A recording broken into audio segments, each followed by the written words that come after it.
Boa noite, passando aqui para compartilhar com vocês mais um pouquinho da palavra de Deus, as coisas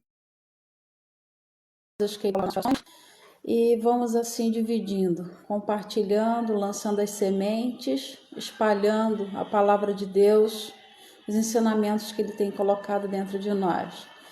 Vocês já devem ter percebido que nós não estamos aqui todos os dias, desde que nós começamos a utilizar o Instagram. Mas nós sempre entramos quando o Espírito Santo nos dá mensagens. E eu prefiro que seja assim, para que não se torne algo mecânico. Aquela obrigação de nós estarmos sempre trazendo algo no mesmo horário. Então nós estamos na dispensação do Espírito Santo, quando Ele traz a palavra ao nosso coração, quando Ele coloca dentro de nós algo. Então nós entramos para poder compartilhar aquilo que o Senhor tem trazido aos nossos corações. E hoje, se nós pudéssemos dar um título para a nossa mensagem, para a nossa meditação, eu gostaria de estar falando com vocês sobre o seguinte tema: visão além do alcance humano. E é um tema assim que fala bastante aos nossos corações, principalmente quando a gente precisa, de usar esse acessório auxiliar para nos ajudar na nossa visão. E eu fiquei pensando hoje sobre a visão humana e a visão de Deus, a visão das coisas daqui da terra e a visão das coisas espirituais. Então nós vamos conversar um pouquinho hoje sobre esse tema, visão além do alcance humano. E nós sabemos que a visão, ela faz parte dos 5 sentidos, Nós temos a visão, a audição, tato, olfato e paladar. Então hoje nós vamos falar um pouquinho sobre a visão, mas uma visão que vai além daquilo que os olhos podem ver. E nós gostaríamos de estarmos lendo um texto da palavra de Deus, de onde nós tiramos essa meditação. No livro de 2 Reis, no capítulo 6, nós vamos ler de 8 a 16. E diz assim o texto da palavra de Deus para nós. Quando o rei da Síria estava em guerra contra Israel, consultava seus oficiais e dizia: posicionaremos nossas tropas em tal lugar. De imediato o homem de Deus advertiu o rei de Israel: não se aproxime de tal lugar, pois os sírios planejam posicionar suas tropas ali. E o rei de Israel mandava um aviso para o lugar indicado pelo homem de Deus. Várias vezes ele advertiu o rei de que ficasse alerta naqueles lugares. Furioso com essa situação, o rei sírio reuniu seus oficiais e perguntou: qual de vocês anda informando o rei de Israel sobre os meus planos? Ó Senhor meu, o rei, não somos nós, respondeu um dos oficiais. Eliseu, o profeta de Israel, revela ao rei de Israel até as palavras que o Senhor diz em seus aposentos. O rei ordenou: vão e descubram onde ele está para que eu mande capturá-lo. Então lhe informaram: Eliseu está em Dotã. Assim, certa noite, o rei da Síria mandou um grande exército com muitos carros de guerra e cavalos para cercar a cidade. Na manhã seguinte, o servo do homem de Deus se levantou bem cedo. Ao sair, viu que havia soldados, cavalos e carros de guerra por toda parte. Ai, meu senhor, que faremos agora? Exclamou o servo. Não tenha medo, disse Eliseu, pois do nosso lado há muito mais do que todos eles. Então Eliseu orou: ó Senhor, abre os olhos dele para que veja. O Senhor abriu os olhos do servo e ele viu as colunas ao redor de Eliseu, cheias de cavalos e carruagens de fogo. Quando os sírios avançaram na direção de Eliseu, ele orou: ó Senhor, faze que fiquem cegos. E o Senhor fez que ficassem cegos conforme Eliseu havia pedido. Nós estamos aqui diante de uma situação bem clássica, Até tendo em vista um ditado que a gente ouve muitas pessoas falando: fulano está olhando, mas não viu, ele está vendo, mas não está enxergando. Mas será que realmente existe alguma diferença entre ver e enxergar? E a gente foi pesquisar um pouquinho sobre isso e vimos que realmente, né, segundo os estudiosos, existem várias diferenças, né, para alguns verbos que a gente usa aqui no português para significar estar vendo, estar olhando, estar vendo, né? Então, esse estudioso, ele falou o seguinte, que existe sim diferença entre enxergar, ver, focar, mirar e olhar. Mas como assim? Tudo está relacionado à visão, não é? Porque é com a visão, com os nossos olhos que nós enxergamos, é com os olhos que nós vemos, é com os olhos que nós focamos em alguma coisa, é com os olhos que nós miramos e é com os olhos que nós olhamos. Mas ele faz algumas diferenciações para a gente poder entender. E ele diz o seguinte: enxergar está relacionado com o sentido biológico, e isso é relativo a todos os seres vivos, vida, né? A todos os seres vivos. Nós, como homens, mulheres, seres humanos, né? Os animais enxergam, cada um tem uma forma de visão. Já é dito, né? Que as moscas, ela tem uma visão de... Cada animal, ele enxerga de uma forma, mas o enxergar está relacionado, então, aos seres vivos de um modo geral. E esse estudioso, ele disse que ver é um ato cognitivo, é uma ação do cérebro, né? É algo mais profundo e tem a ver com a interpretação pessoal a respeito de algo ou a respeito de algumas pessoas. Ou seja, enxergar, todos nós enxergamos. Eu enxergo, você enxerga, todos os seres humanos, todos os seres vivos enxergam. Mas ver é algo que tem a ver com a interpretação de cada um a respeito de algo. Nós podemos estar enxergando, por exemplo, uma planta e cada um está entendendo aquela planta de um jeito. Então esse é o significado da diferença, né? Que tem mais a ver com essa questão íntima, pessoal. Tem a questão do focar. O focar está relacionado ao interesse.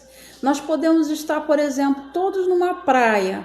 Se o meu interesse for a água, eu vou estar focada na água. Se meu interesse for conhecer pessoas, eu vou estar ali na praia olhando para as pessoas. Se o meu interesse for a natureza, eu vou estar procurando ali na praia tudo que diz respeito à natureza. Se eu gosto de estar ali numa praia curtindo aqueles animais, as aves, os meus olhos vão estar focados nessas coisas. Então, o focar é um enxergar que está relacionado àquilo que me interessa. Ele fala também sobre o mirar. O mirar está associado a atingir o alvo. Eu vou mirar naquilo que eu quero, eu vou me direcionar, eu vou virar o meu olhar para aquilo que eu quero alcançar, para aquilo que eu quero atingir, para aquilo que é o meu alvo, né? A Bíblia diz que o nosso alvo deve ser Cristo, então nós de certa forma devemos estar mirando o nosso olhar em Jesus, olhando para Ele, autor e consumador da nossa fé. Então nesse sentido aí, né, de atingir um foco, se nós vivemos para o Senhor, vivemos, se nós morremos para o Senhor, morremos. Paulo diz isso, então nós estamos mirando em Cristo, o nosso alvo tem sido Cristo, quer seja na vida ou quer seja na morte. Mas ele fala também sobre a visão no sentido de olhar, e ele fala que esse olhar é um movimento ocular, os olhos captando, registrando as imagens. Então eu posso dizer que eu estou olhando para o celular e eu estou olhando para o notebook. E qual a intenção desse olhar? Eu estou movimentando meus olhos a fim de captar uma imagem.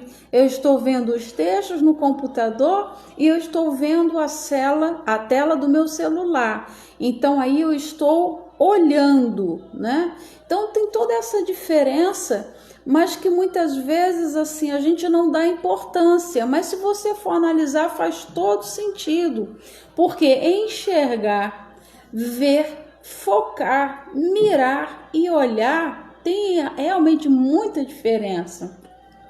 E em cima desse texto aí, uma visão além do alcance humano, eu quero te convidar a ver além daquilo que os olhos físicos estão captando, além daquilo que o teu olhar está focando, mirando, enxergando, vendo. Nós vamos voltar os nossos olhos para coisas espirituais. E nesse texto aí eu acho interessante porque ele relata algumas situações dentro desse assunto, onde nós temos o povo de Israel, nós temos o rei da Síria, o Ben-Hadad, nós temos Eliseu e nós temos o seu servo Geazi. E ali ocorrem, algumas situações onde a gente pode ver claramente essa diferença entre ver e enxergar, entre você estar olhando, captando imagem com os teus olhos físicos, mas você está vendo além daquilo que os teus olhos podem ver. Então, de acordo com cada um ali no texto, eles vão manifestar uma realidade dessa visão. E o texto nos fala exatamente sobre isso. Ali estava Israel diante do rei da Síria, Ben-Hadad.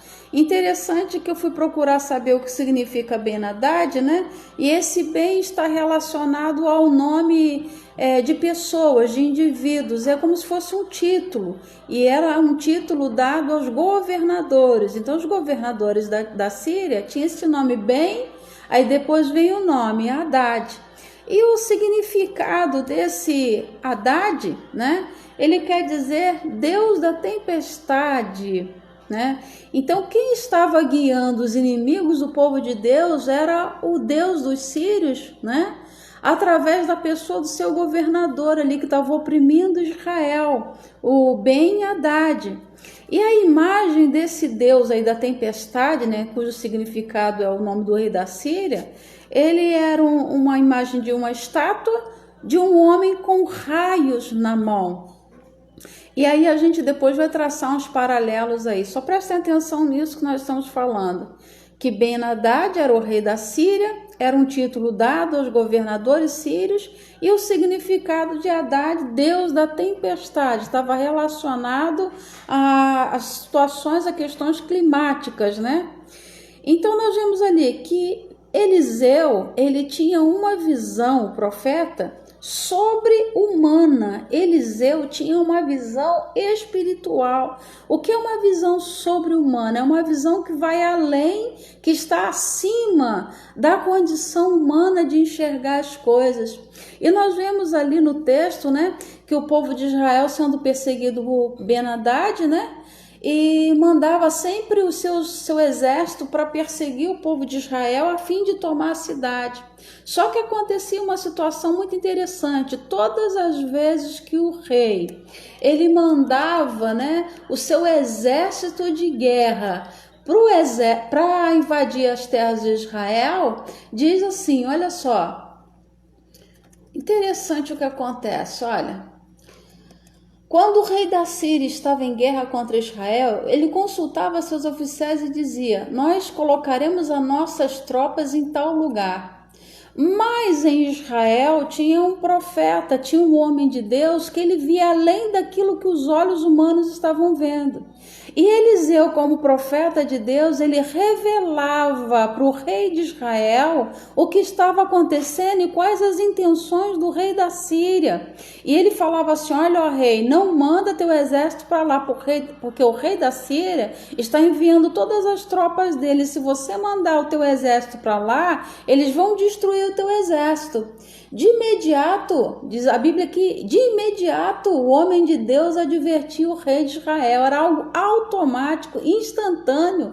O rei da Síria mal planejava fazer algo contra o povo de Deus, o homem de Deus já estava sabendo do que ia acontecer e assim Deus dava livramento ao povo de Israel. Isso me levou a um texto do Velho Testamento, no livro de Lucas, no capítulo 8, 17, onde Jesus falou: nada há encoberto que não haja de saber-se, nem oculto que não haja de ser revelado.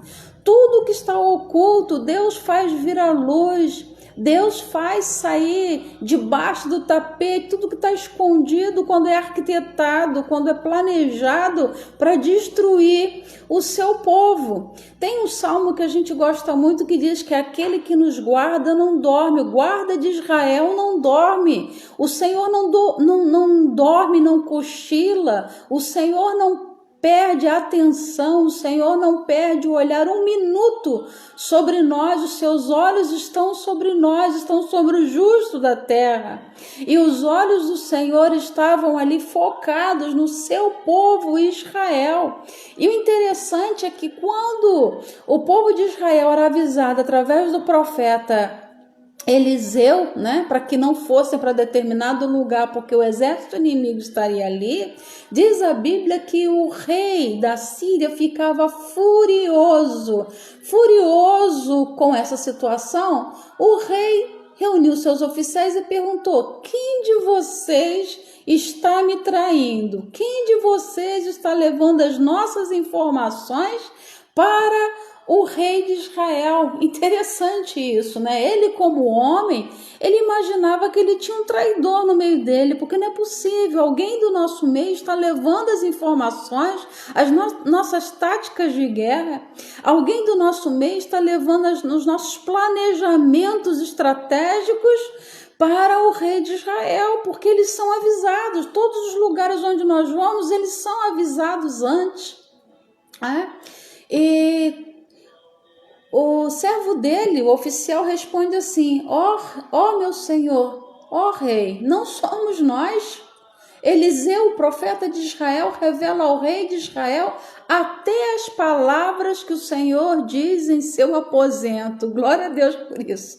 Prestem atenção. O Deus de Israel revela para eles até as coisas que você diz no seu quarto trancado, dentro das quatro paredes, quando você não tem mais ninguém por perto, quando você não está nem mesmo com os seus soldados, quando você está fazendo o seu planejamento oculto. Deus sabe tudo o que você está planejando. Olha a ignorância do homem.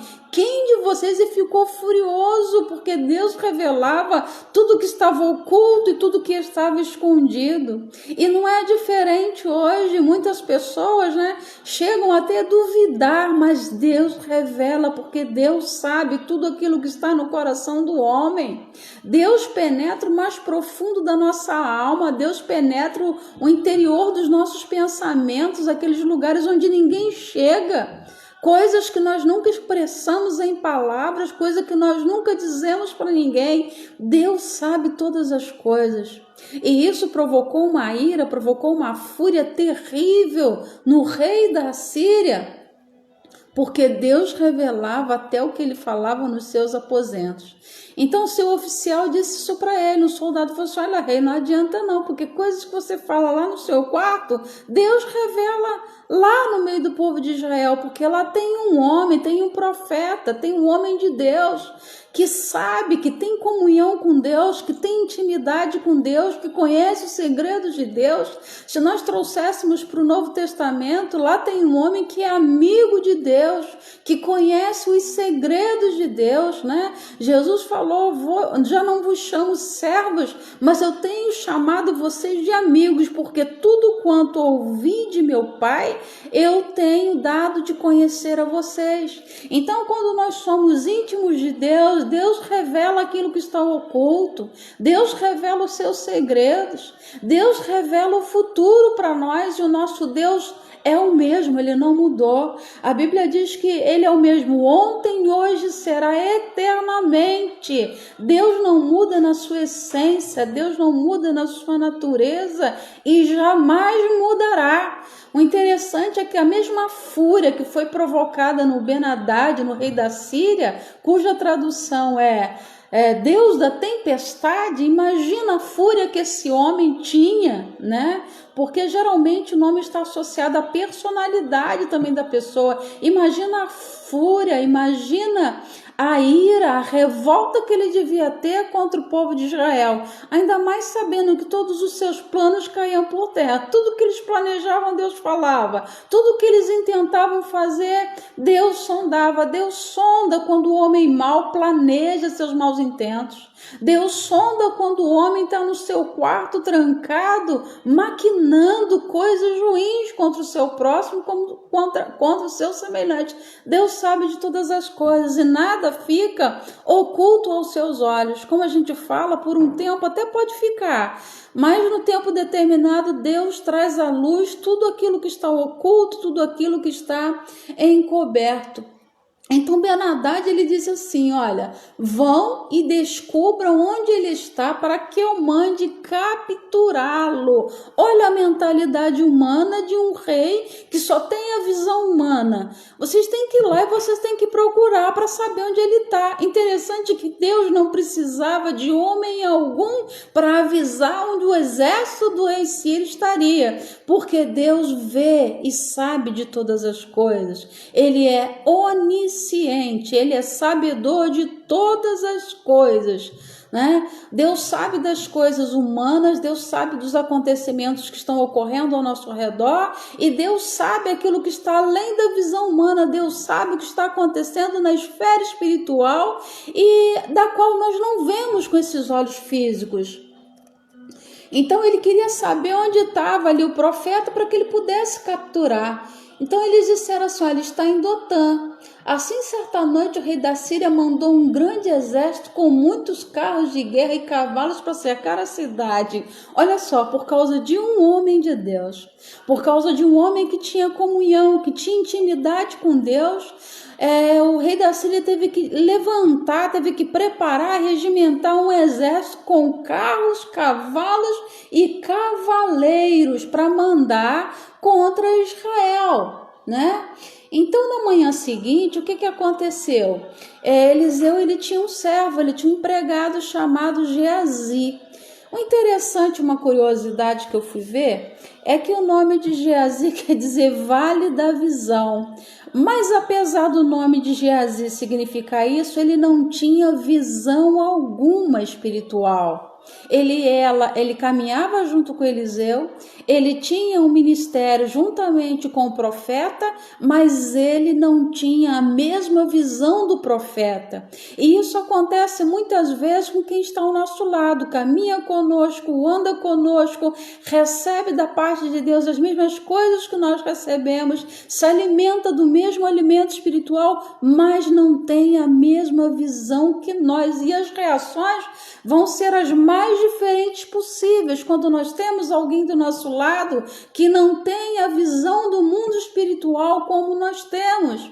Nós não podemos culpar as pessoas de serem assim, mas o tempo que nós estamos vivendo é um tempo onde nós temos que abrir os nossos olhos para ver, para enxergar além daquilo que os nossos olhos podem ver. Nós não podemos mais só olhar para as circunstâncias, olhar para as situações, porque o olhar, como nós dissemos as diferenças, diz respeito ao movimento dos olhos, aquilo que os olhos captam, as imagens que estão diante dos nossos olhos.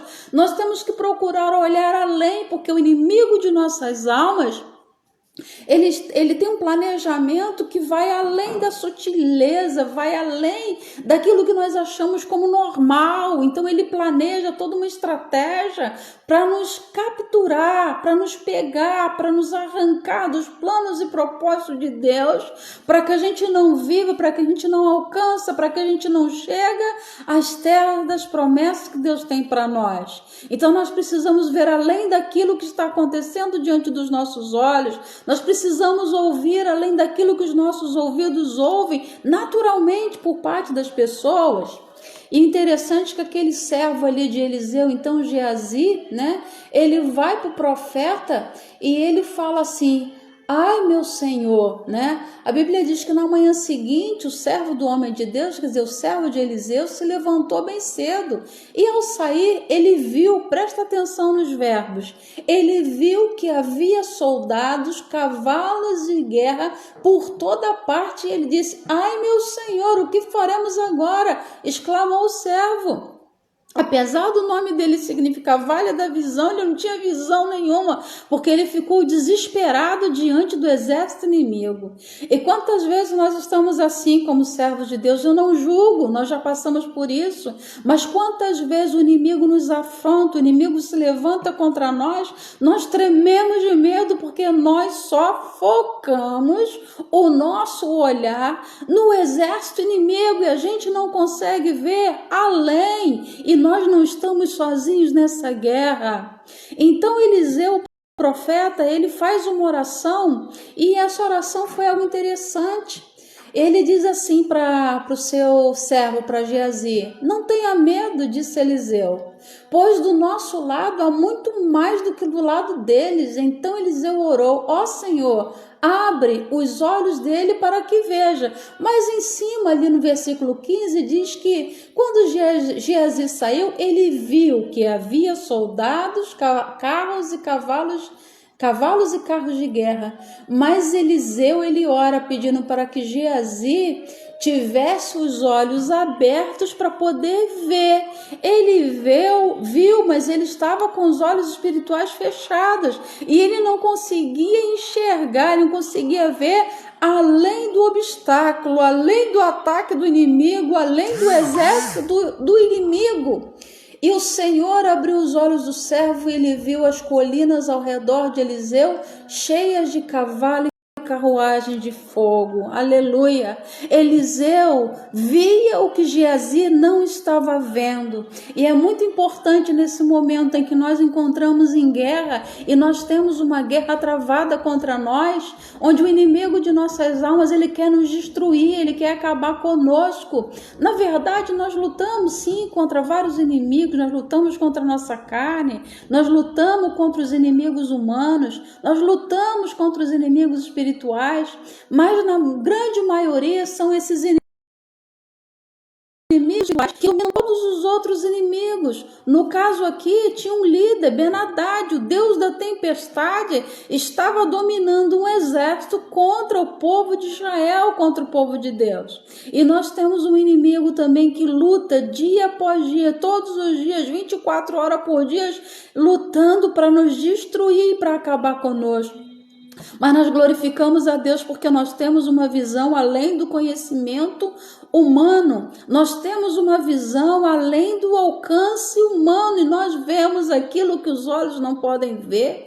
E esses olhos espirituais ninguém engana, porque nós vemos além daquilo que é natural, daquilo que é normal. E nós, como servos de Deus, temos que pedir ao Senhor: abre os nossos olhos, Senhor, para que nós possamos ver.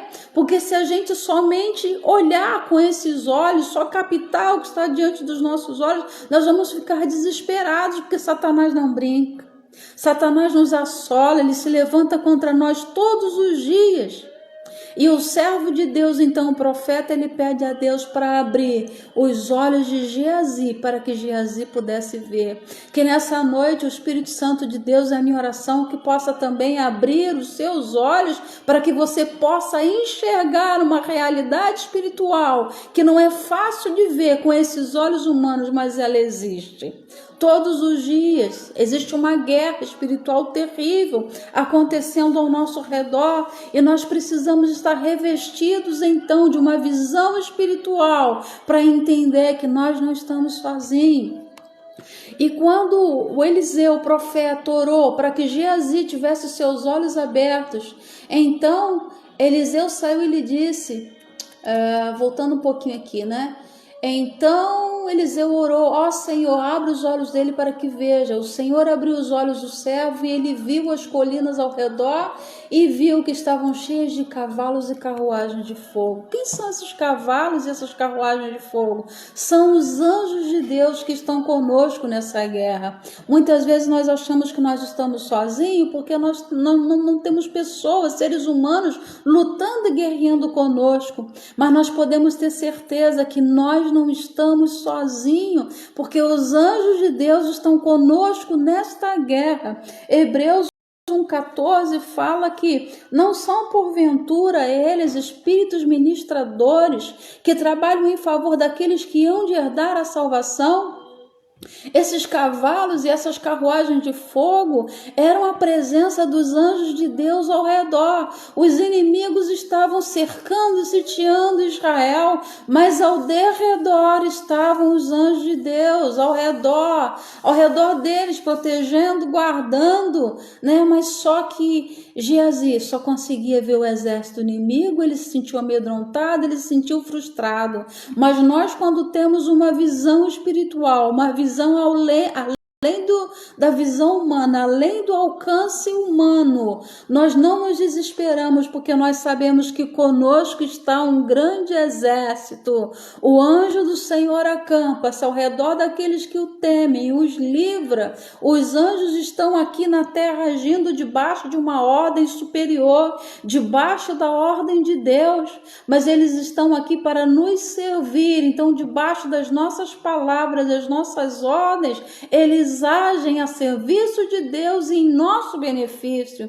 E ali estava guardando e protegendo Israel. O guarda de Israel estava ali através do seu exército. A Bíblia fala que o nosso Deus é o Senhor dos exércitos, o Rei das batalhas, o poderoso Senhor. O Senhor dos exércitos está conosco. O Deus de Jacó é o nosso refúgio. Mas Eliseu ali, tão cru ainda no ministério, tão novo, não conseguia ver o que o profeta mais antigo, com intimidade com Deus, já estava enxergando. E às vezes, quando a gente não consegue enxergar essa realidade espiritual, nós precisamos estar com alguém ao lado que peça a Deus por nós, que interceda por nós e que nos ajude a abrir e ampliar a nossa visão para nós vermos essa realidade espiritual a qual nós não enxergamos com os olhos da carne, né? Mas nós vemos aí no versículo 12 uma coisa interessante também, né? O X da questão, né? Deus, ele revela aquilo que os nossos olhos não estão vendo. Deus revela aquilo que está oculto, e é isso que Geazi precisava aprender. Mas isso dependia dele ter comunhão, dele aperfeiçoar sua intimidade com Deus, coisa que ele ainda não tinha, porque o profeta Eliseu já tinha comunhão, já tinha tempo de caminhada, já tinha experiência com Deus, né? Então essa visão, além do alcance, do olhar humano, só é possível quando nós temos comunhão com Deus, quando nós desfrutamos dessa intimidade com Ele. Ele vai revelando as coisas que estão ocultas. A visão, além do alcance humano, ela gera também perseguições. Não pensem vocês que ser dotado dessa capacidade de ver além do que os olhos podem ver vai te livrar de perseguições. Pelo contrário, nós vemos ali que o rei da Síria, ele ficou furioso quando ele descobriu que alguém no meio do arraial do povo de Israel entregava todas as maldades e todo o planejamento estratégico de guerra que ele fazia contra o povo de Israel, né? Então Geazi, ele precisava aprender que através da oração os seus olhos poderiam ser abertos não só para aquela experiência, mas para toda a vida, né?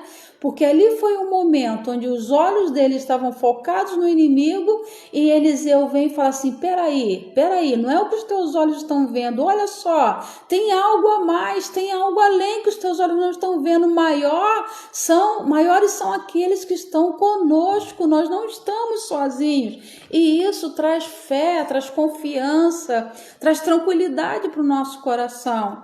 A Bíblia fala para nós que maior é aquele que está em nós do que aquele que está no mundo. É verdade que o mundo jaz no maligno, o mundo está sob o domínio de Satanás, o mundo está todo dominado pelo diabo, mas Jesus, aquele que habita em nós, através do seu Santo Espírito, é maior do que o inimigo de nossas almas. E a palavra diz que esta é a vitória que vence o mundo, a nossa fé. Se o diabo, ele domina o mundo, se ele tem o poder, se ele tem o controle, como que nós vamos vencer os nossos inimigos? Através da fé. E Eliseu tinha essa fé, e ele queria que o seu servo Geazi também experimentasse essa vitória por meio da fé. Pela fé nós vemos o invisível, pela fé nós vemos aquilo que os olhos humanos não estão enxergando. Nós estamos diante de uma guerra. E no livro de Efésios, no capítulo 6, ele vai falar para a gente, Paulo, como nós devemos nos portar diante dessa guerra. Primeiro, a oração é a arma mais poderosa que nós temos contra o nosso inimigo, porque através da oração, da comunhão com Deus, da intimidade com Deus, Deus vai trazendo ao nosso espírito revelações que os nossos olhos não conseguem ver, até mesmo para que nós possamos entender o porquê do ataque do inimigo contra as nossas vidas. Na verdade, muitos servos de Deus falam com a gente, eu nem sei por que eu estou passando por isso, eu nem sei por que eu estou enfrentando essa situação, mas com certeza, se você tiver comunhão, intimidade com Deus através da oração, você vai entender por que o inimigo está lutando contra a tua vida. Porque Deus tem um propósito para você, Deus tem um propósito para mim, e ninguém persegue homem ou mulher de Deus se Deus não tiver um propósito maior, além daquilo que os olhos humanos podem ver. Porque muitas vezes nós olhamos para algumas pessoas e situações e a gente fala assim, isso daí é descartável, não presta para nada. Eliseu poderia pensar isso a respeito de seu servo Geazi. Ele não está no mesmo nível que eu, ele não pode caminhar comigo lado a lado porque ele não tem as experiências espirituais que eu tenho. Mas Eliseu não pensou assim, ele orou para que quem estava ao seu lado pudesse ter a mesma visão que ele. E isso nos deixa uma lição. Ninguém é melhor do que ninguém, mas quem já está mais aperfeiçoado espiritualmente deve ajudar aqueles que não estão ou não chegaram a esse nível de entendimento. A verdade é que a gente não pode ficar no meio do caminho. A Bíblia fala para a gente... Conheçamos e prossigamos em conhecer ao Senhor. Eu tenho mais de 30 anos de vida com Deus, mas eu não sei tudo sobre Deus. Eu estou sempre aprendendo, dia após dia, e a gente aprende com todas as pessoas, até com aquelas que aparentemente tem menos conhecimento que nós, mas às vezes ter menos conhecimento não quer dizer ter menos intimidade.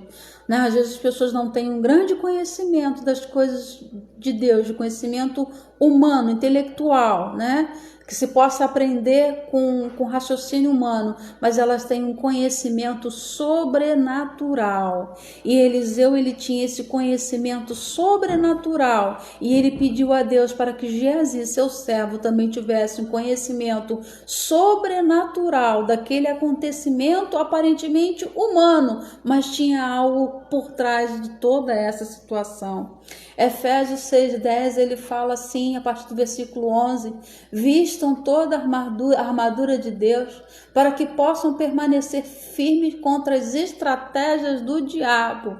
Como nós dissemos, Ben-Hadad, o rei da Síria, ele tinha suas estratégias contra o exército de Deus, tinha suas estratégias contra o povo de Israel, e nós temos também um inimigo que tem as suas estratégias contra as nossas almas, que tem as suas estratégias para nos destruir. A Bíblia fala que ele veio para matar, roubar e destruir, mas Jesus veio para nos dar vida.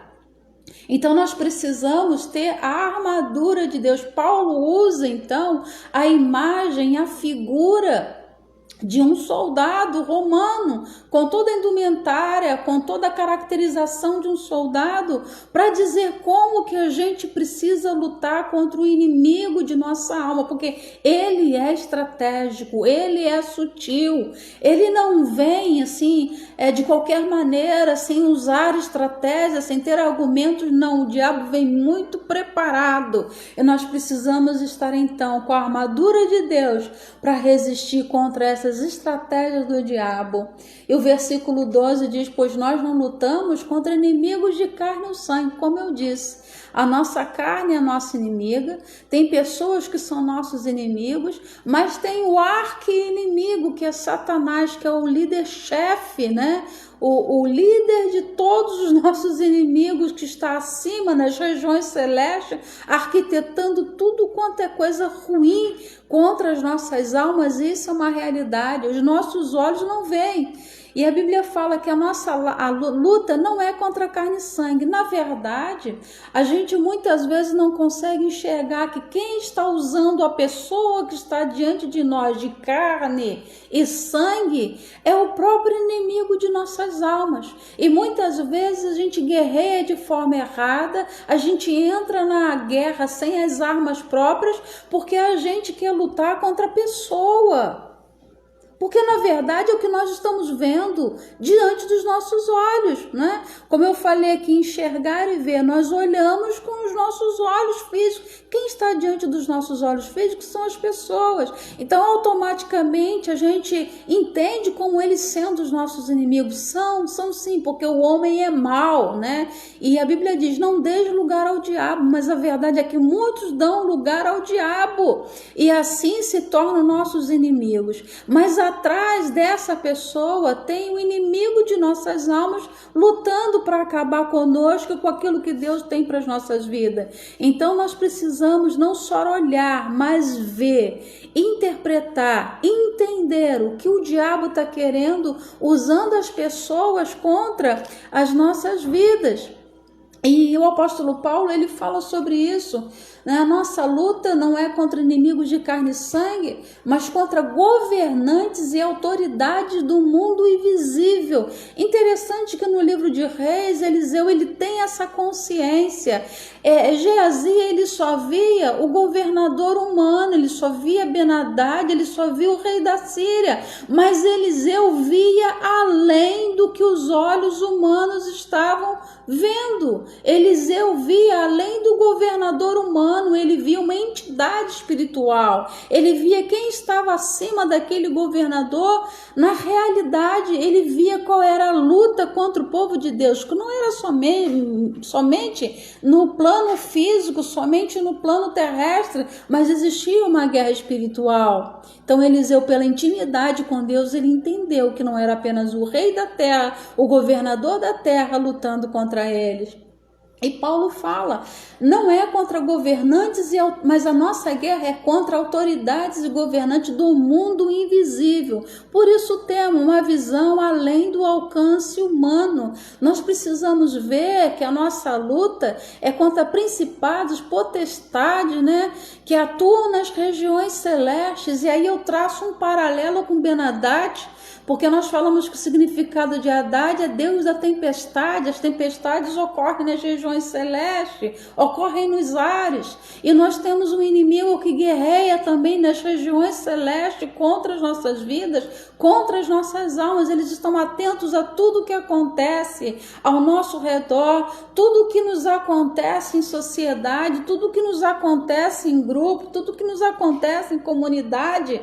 Esse líder espiritual, esses governos espirituais estão atentos e lutando contra nós, e nós precisamos então aprender a usar as armas corretas. E como Eliseu usou, né, a oração é a mais poderosa arma que nós temos contra o inimigo, porque a oração nos traz paz, a oração nos traz comunhão com Deus, a oração nos traz entendimento, a oração nos traz discernimento a respeito de como lutar contra o inimigo de nossas almas. Se nós vamos estar como que socando o ar, e a gente luta com as armas erradas, contra as pessoas erradas, e é por isso que nós não conseguimos vitória muitas vezes. Então nós precisamos saber que guerra nós estamos guerreando, que inimigo está vindo contra nós e as armas que nós temos que lutar, usar contra esse nosso inimigo. Não é falando, mas é orando. Não é reclamando, mas é dobrando os nossos joelhos. E o que a gente não consegue resolver falando, a gente consegue resolver orando, porque quando a gente ora, a gente movimenta um exército espiritual. Assim como Eliseu falou para Geazi, olha, maiores são os que estão conosco. E quando Geazi teve seus olhos abertos, ele viu que as montanhas estavam cercadas por cavalos e carruagens de fogo. Nós temos cavalos e carruagens de fogo ao nosso redor para nos guardar, para nos livrar, para nos proteger, mas é preciso que a gente tenha essa visão além do conhecimento humano. E Paulo vai continuar falando lá no livro de Efésios, no capítulo 6, no versículo 14, assim mantenham sua posição, colocando o cinto da verdade e a couraça da justiça, cinturão da verdade. O cinturão era atravessado no corpo do soldado e ali eles colocavam as suas espadas, né? E diz ali que a gente tem que ter o cinto da verdade, ou seja, deve estar colado em nós a palavra da verdade. Santifica-os na verdade, a tua palavra é a verdade. Então nós devemos estar revestidos, nos santificando. A oração, nós devemos nos santificar através da palavra, do conhecimento da palavra, da leitura da palavra, do exercício da palavra, da prática da palavra, e colocar sobre nós a couraça da justiça, ou seja, a couraça é aquilo que protege o nosso peito, é aquilo que protege o nosso coração. Sermos justos, nós temos que pregar a palavra, pregar a verdade e sermos justos. É uma forma que nós temos de nos proteger contra os ataques de Satanás, porque onde tem justiça, você está fazendo tudo correto, você está fazendo tudo certo, e se não tem brechas na sua vida, não tem por que ter ataque, né?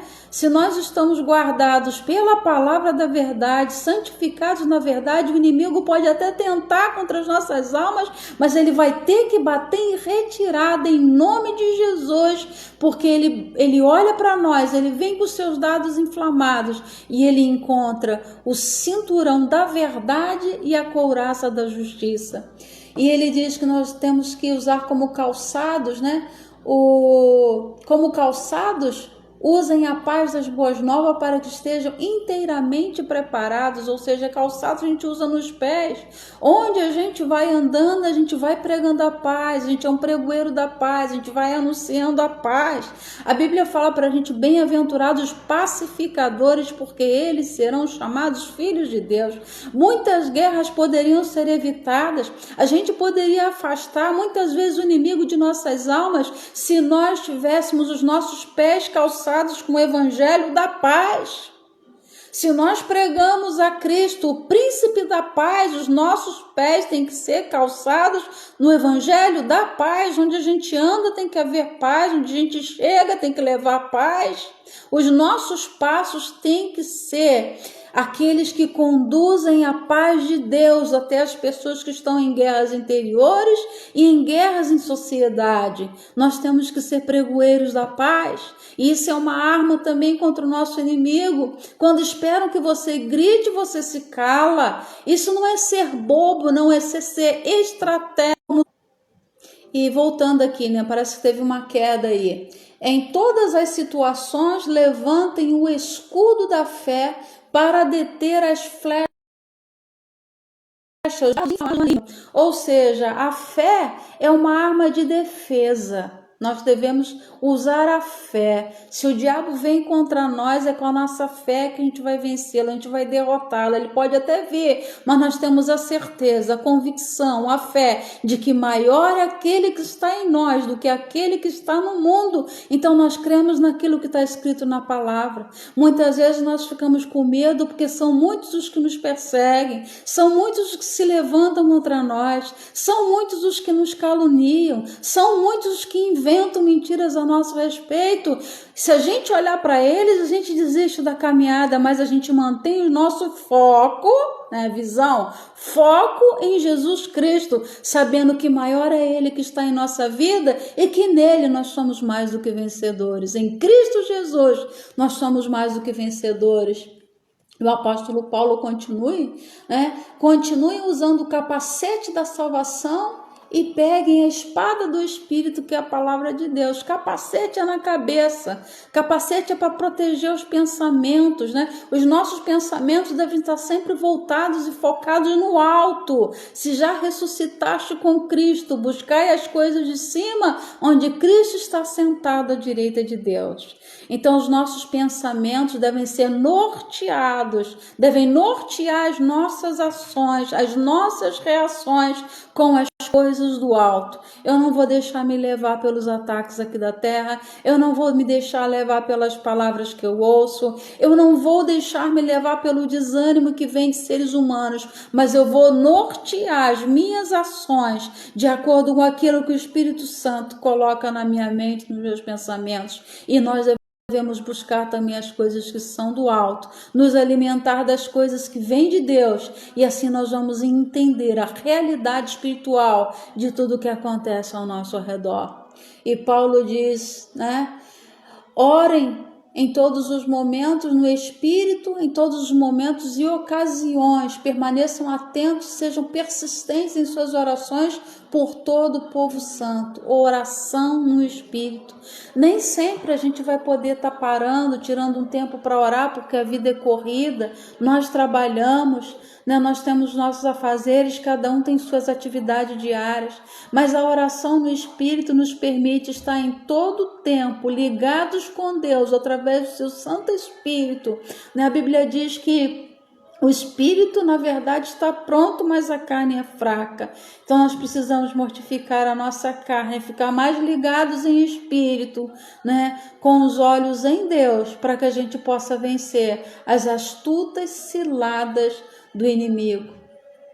Sejam persistentes em suas orações, perseverar em oração. A gente não pode esmorecer. O diabo vem contra nós, uma das coisas que ele mais faz é com que a gente desanime e pare de orar. Nós não podemos parar de orar. Nós devemos continuar orando, mesmo que os nossos olhos não estejam vendo resposta, mesmo que os nossos olhos não estejam vendo nada acontecendo, mesmo que os nossos olhos, Deus, esteja em silêncio e nada esteja realmente se movimentando em nosso favor. Nós devemos ser persistentes na oração, porque através da oração nós sempre veremos a esperança que o Espírito de Deus nos leva, nos conduz, e ele faz com que a gente mergulhe nessa esperança que vem do alto, não vem aqui da terra. Nós precisamos desta visão. A palavra de Deus diz em 2 Coríntios 10:4, que as armas da nossa milícia não são carnais, mas poderosas em Deus para destruir as fortalezas. Nós temos um general.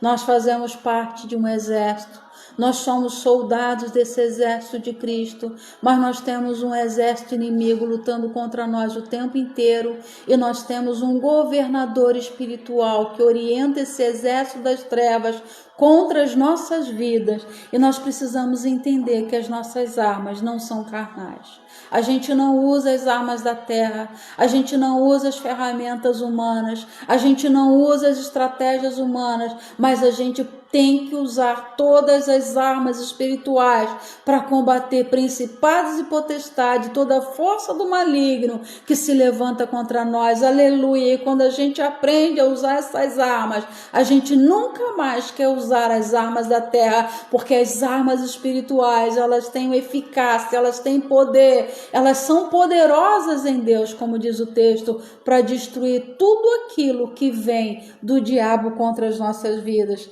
1 João 4, de 4 a 6, vai dizer que maior é aquele que está em nós do que aquele que está no mundo. Não importa quem são os nossos inimigos, não importa a quantidade dos nossos inimigos, importa é saber e crer que além dos inimigos que os nossos olhos podem ver, o Senhor dos exércitos está conosco, e o Deus de Jacó é o nosso refúgio.